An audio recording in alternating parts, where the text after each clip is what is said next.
Welcome to Caleb University, a center for teaching, learning, and research. Caleb University is a faith-based institution, the first private university to offer undergraduate degrees in Lagos State. It has one of the best environments any university in any part of the world can boast of. The motto of this university is "For God and Humanity." Caleb University offers degrees, which is your BSc, your MSc, which is your master's degree, and of course your PhD degree. You must have clicked this video because you want to know one thing or the other about this great institution. This video is not just about everything you need to know as in dress code or whatnot. This is a complete guide to applicants, aspirants, parents, and guardians. My name is Chioma Lorita, and I am so glad to have you here. Thank you for clicking this video. Sit back, relax, grab your popcorn, grab your drink, and get ready to know everything about this institution. And while you are doing that, don't forget to like this video. Let me know what you think in the comment section. If you have any questions, let me know in the comment section. And of course, subscribe to this channel. Alright, let's continue. Caleb University is located at Imota Itoikin in Lagos, Nigeria. It was established in May 2007, and since then, the university has developed rapidly, ranking among the top 10 most sought after private universities in Nigeria. Caleb University has been officially accredited and recognized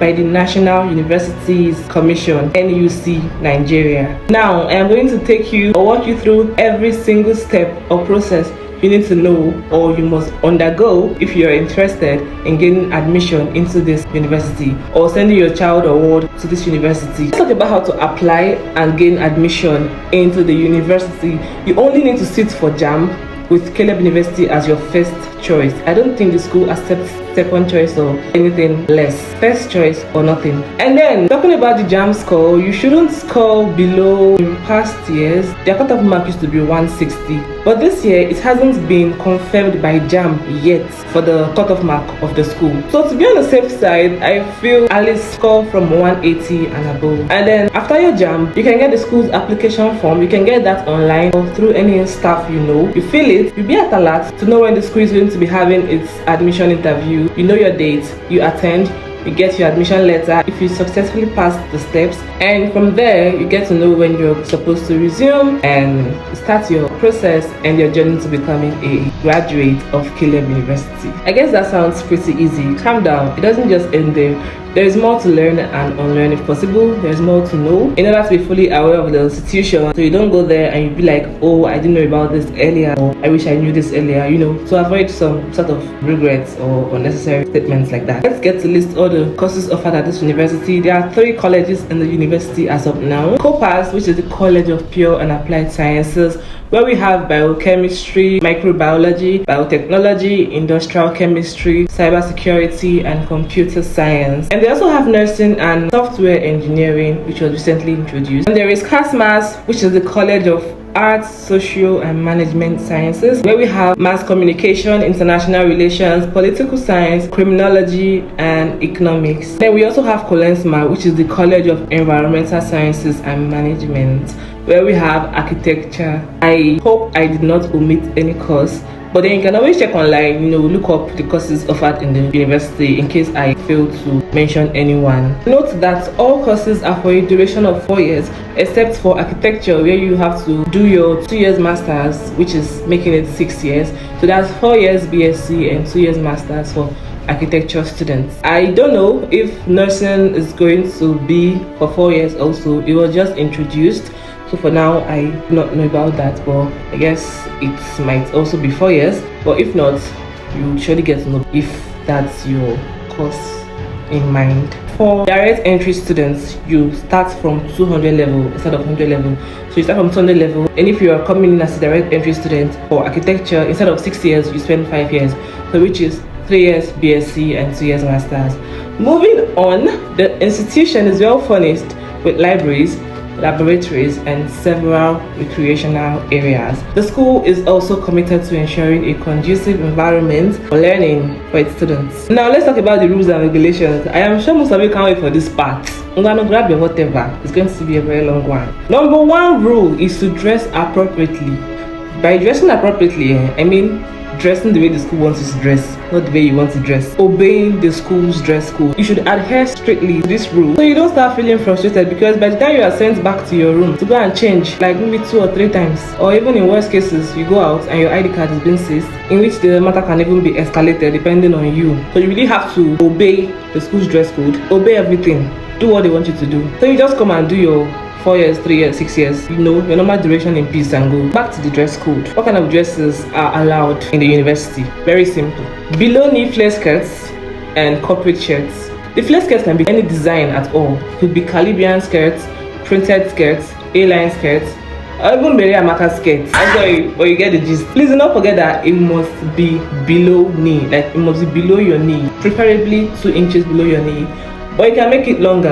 Your corporate shirts can be long sleeve or short sleeve. It must not be something that can expose your underarm or anything. It has to be long sleeve or short sleeve. That is for the girls, for the ladies. Before I forget, any dress you're bringing to the school, please make sure no one is pleated and no one is made of nets. Be it your flare skirts, shirts or dresses. Do not bring any net related clothes. Let it be normal cloth fabric or material, not something someone can easily see through, or something someone can see through at all. Even if you feel you are going to put on 1000 inner wear, you're still going to go back to change that thing. Be it skirt, shirt or dress, anyone. You're going to go back to change it because anything net related is not allowed. And so to avoid all these embarrassments and frustrations, do not come with any skirt, shirt or dress that has nets in it. Even if it is like a normal fabric in which the net is just like the style, you go back.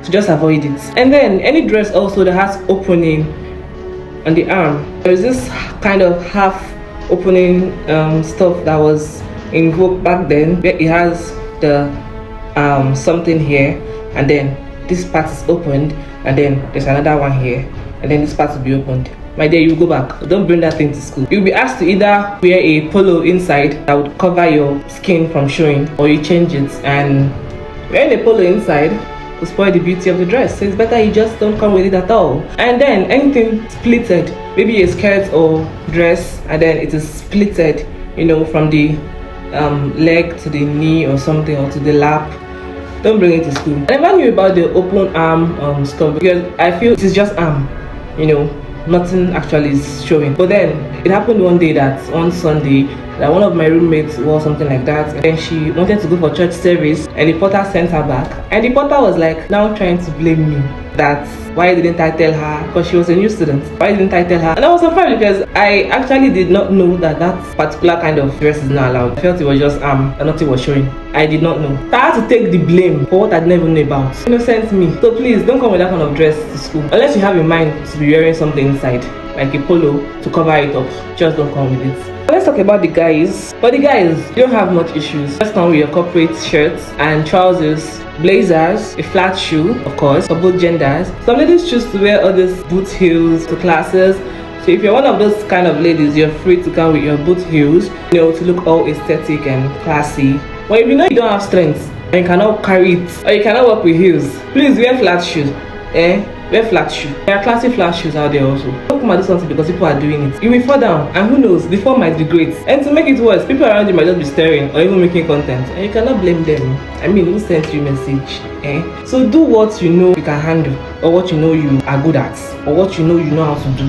Don't do something because people are doing it. Be you and do you. Okay, let's talk about how you dress every day of the week in Caleb for the guys. So I don't forget, Mondays and Tuesdays is corporate. You wear corporate on Mondays and Tuesdays with your suit involved. Wednesdays you can put on casual, which is your polo and your trousers, your shoes or your sneakers. And then on Thursday you wear corporate. You can put on your suits, that's your blazers if you want. It's optional for Thursdays. And then for Fridays you wear native, be it senator, be it Ankara. If you don't have native, or if you just feel like you can still wear your corporate on Fridays, and you can decide not to wear the blazers on Fridays, it is also optional. For the ladies, you already know, below knee length flare skirts, your corporate shirts, and the shirt shouldn't be anything in which someone can easily see your underarm. It shouldn't be net, shouldn't be anything transparent. All your dresses actually. Both genders can actually put on corporate on Mondays to Fridays if you want. Corporate is compulsory for Mondays, Tuesdays and Thursdays for both genders. So on Wednesday for the girls, you can put on your flare skirt and your polo. You can do anything to make yourself look aesthetic classy. Some people put on cardigan, they also put it on in their corporate wears. Just make sure you're following the dress code of the school. You're not doing something different. On Wednesdays, you can put on your polo and your flared skirts. Thursday, corporate of course, compulsory. And on Friday, you can also put on your Ankara or your bubu gown. Yes, you can wear dresses on Fridays, which is the Ankara fabric or your bubu gown, or I think any dress that is not in any way fitted. Free play dresses like that.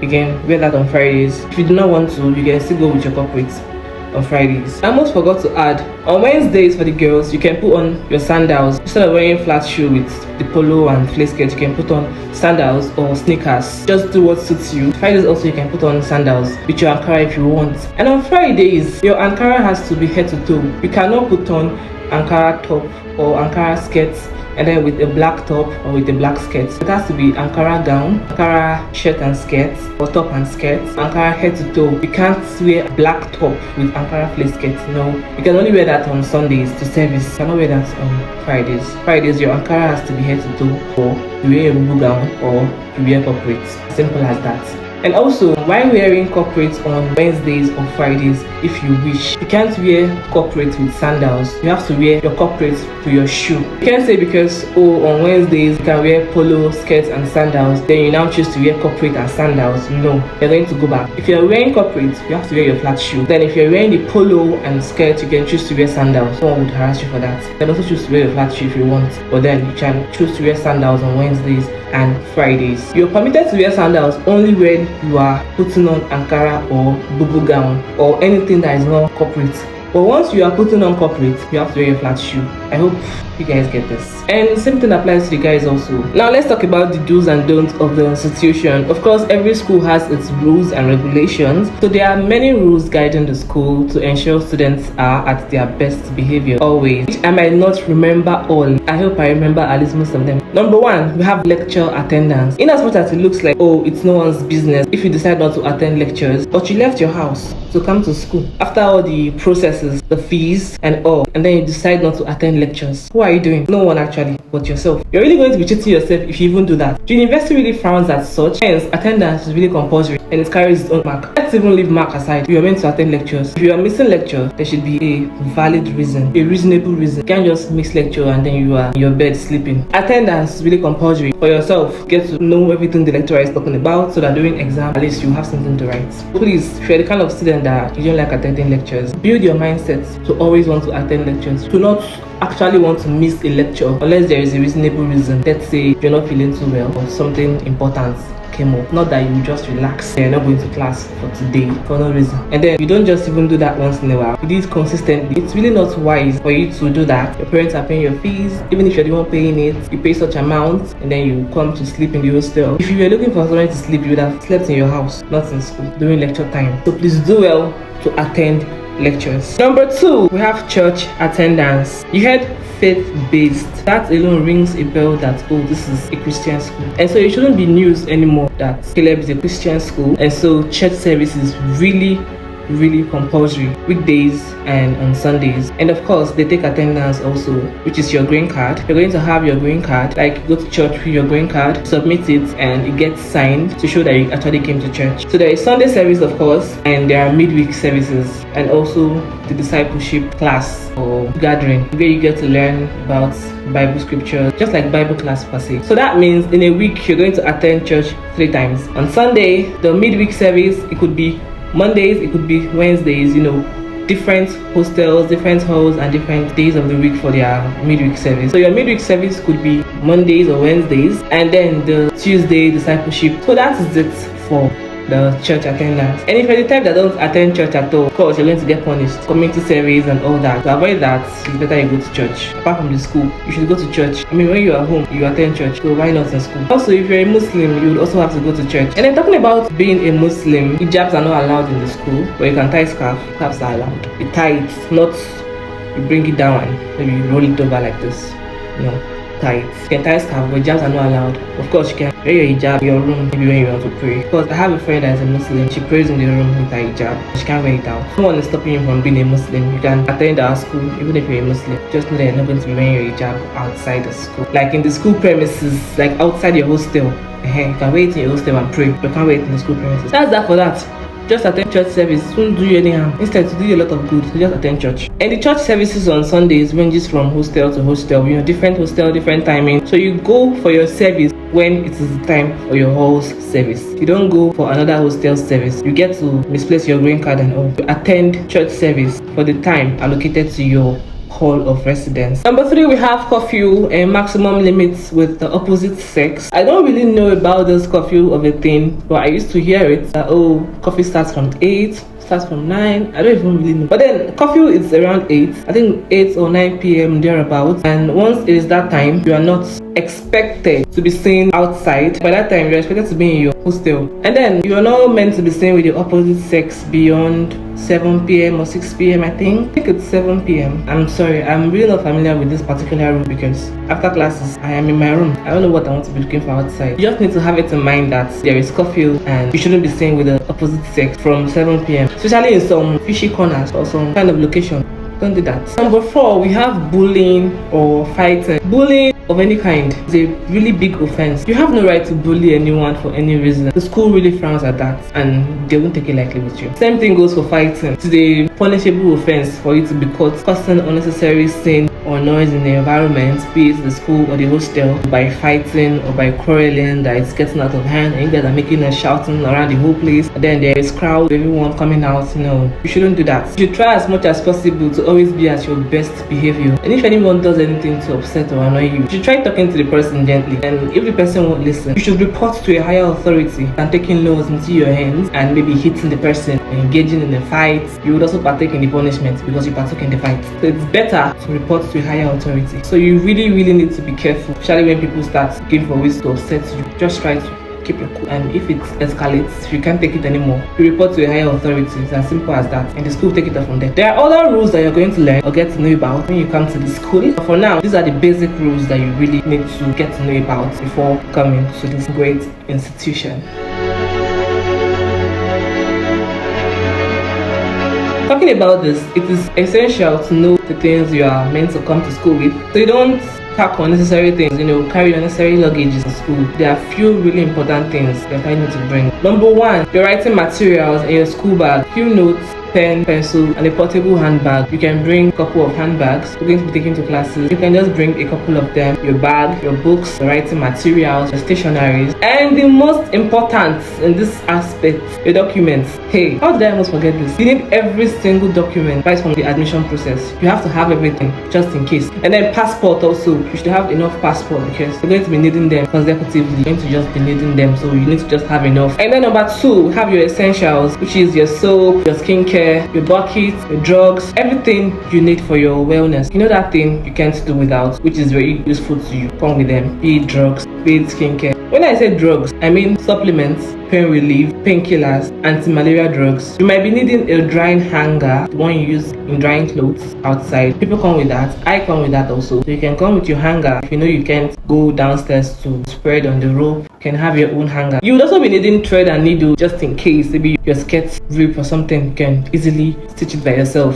And number 6, deodorants. Please come with enough deodorants. Roll-on, body spray, oil perfumes. And it's really not just about coming with deodorants. Try to bathe well and then you use them, so you don't add to people's problems outside. We can't go out trying to do something and we are all stressed and tired and someone is there smelling like what a human being is not supposed to be smelling like. I can't be battling something else and you are adding to my problem. You are passing and you are smelling like what I do not know. Please, you should always ensure to smell nice, always. Thank you. I guess I have said it all, but if you have any questions, feel free to ask in the comment section. Thank you for watching. I hope you got every detail you needed. Stay blessed and we'll be expecting you at school. Don't forget to like, share, subscribe, comment. Let me know what you think in the comment section, and turn on post notifications. I am glad I finally made this video. I mean, I've had tons of requests and I keep saying I'm going to make it, but I don't know when yet. Maybe I made it now. I hope you guys are happy also. I'll see you all in my next video. Please don't forget to always come back, check out my videos, my recent videos, my previous videos. Just stick around. I love to always have you around. Make sure you subscribe and turn on your post notification. Guys, that's all. I love you all, and I'll see you in my next video.